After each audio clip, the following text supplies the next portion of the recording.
Well, John Liu, mayoral hopeful, got yet another piece of bad news today. An aide of his, as well as a donor, found guilty of conspiracy of wire fraud, and all as a part of here to orchestrate that straw donor scene. Anyway, it's the latest thing. I got more news. Halloran here. He's not running again. One of the guys tied into Malcolm Smith.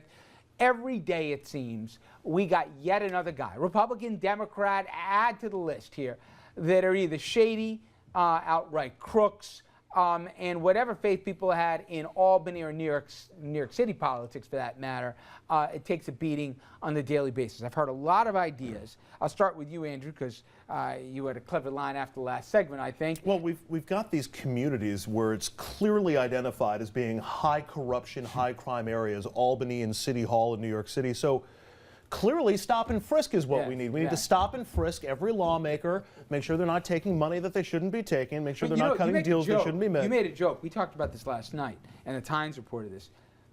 These clowns are joking around, patting each other down here, checking for wires or whatever, after so many of their own are going to either get caught or flip here in the case. Part of me really wonders if they really get it, especially after a spot I heard how everything was going to be different, right? And Montserrat and all the rest. I don't know what kind of a shock the system is going to take here.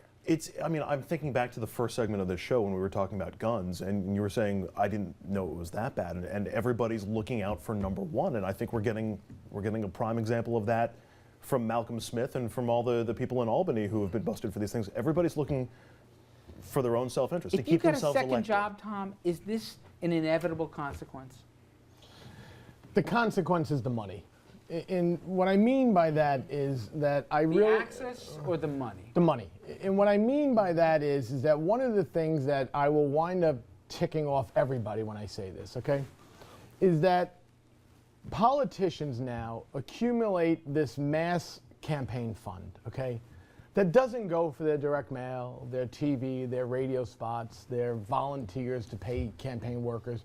It goes to furnish a lifestyle so that when they go to a nice restaurant, Dominic knows, they want to go away somewhere, they use these funds as a guise of, I'm using it for political purposes. And they can't live without it anymore. It's a way to make a life of a normal life become a lavish lifestyle. And so I think that across the board, nobody will like when I say this, I'll make a lot of enemies for it, but you need to halt that activity, which really, quite frankly, is illegal.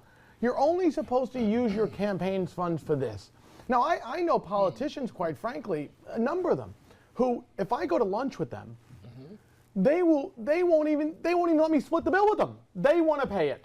So it's not everybody, but so do you stop the outside money coming in, or do you publicly finance campaigns so they don't need that? Well, listen, I think that I have no problem with finding a way, whether it's public finance, et cetera, although I don't like me paying for these campaigns.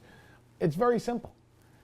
If you have a campaign expense, it needs to be a campaign expense. It can't be financing your Mercedes-Benz so you can drive to work in Albany. But that's what's going on. Don't business owners and business... This isn't a business owner. No, I understand, but isn't it essentially the same rules that are set up so that you can... I think you're making it more complicated in that, as screwed up as D.C. is, they don't have the same problem. If you're a member of the House or the Senate, it's pretty straightforward. If you have a campaign fund, you can only use it to run for office. That's the same in the state. Weiner, for example. Nobody enforces Weiner had $4 million. He wasn't able to go out in the town with the money. The only way he can use his money is if he runs for something. Nobody enforces that, and I think that coupled with something that I really don't like, but I've come around over the last 4 or 5 years, you need term limits. You need to say that this is a short period of your time, you're not here for 20 years. Because what happens is that you then have friends who are working with you, associates here. You have so much that's around you that you must make sure that you win the next election. And I think that takes away from really what the reason is they're there. Dom, I'm curious, are the candidates and the newly electeds today different than 20 years ago? Not that you always didn't have people who work in the system, but people are running for the explicit purpose of winning so they can use these funds for what they want?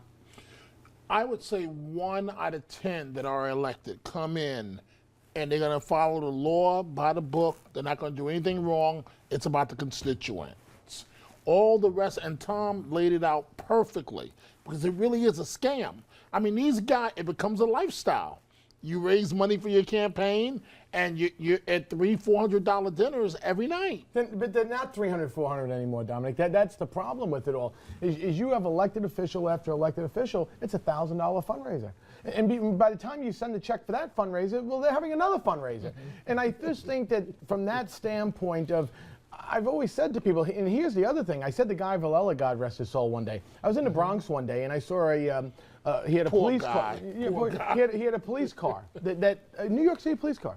They all sponsored by New York State Senator Guy J. Villela. I said to him, I said, are you kidding me? I paid for that police car. But because it was a member item for him, his name was on it, and we had a city councilman, had his name on a garbage can in the Bronx. This needs to change, and they have made it a lavish lifestyle that's not good. We've seen this before. I mean, go back to the days of Tammany Hall. It's just a matter of public getting upset and regulating it a lot better than it is now. And I think the public makes a mistake to think it's harder to fix than it is. I think Tom articulated as good as anybody we've ever had on here. You just got to get to the money. All right, up next here. Listen, after last night, like many, sick to my stomach here because you get the dread of 2004 all over again here. Could the Celtics be the Red Sox of 04? And I know I'm bringing up the bad memories of the Yankee collapse here. We're going to talk sports here. And the Knicks, who are just driving flipping crazy lately for so many reasons, not just losing the last 2 games. Stay with us.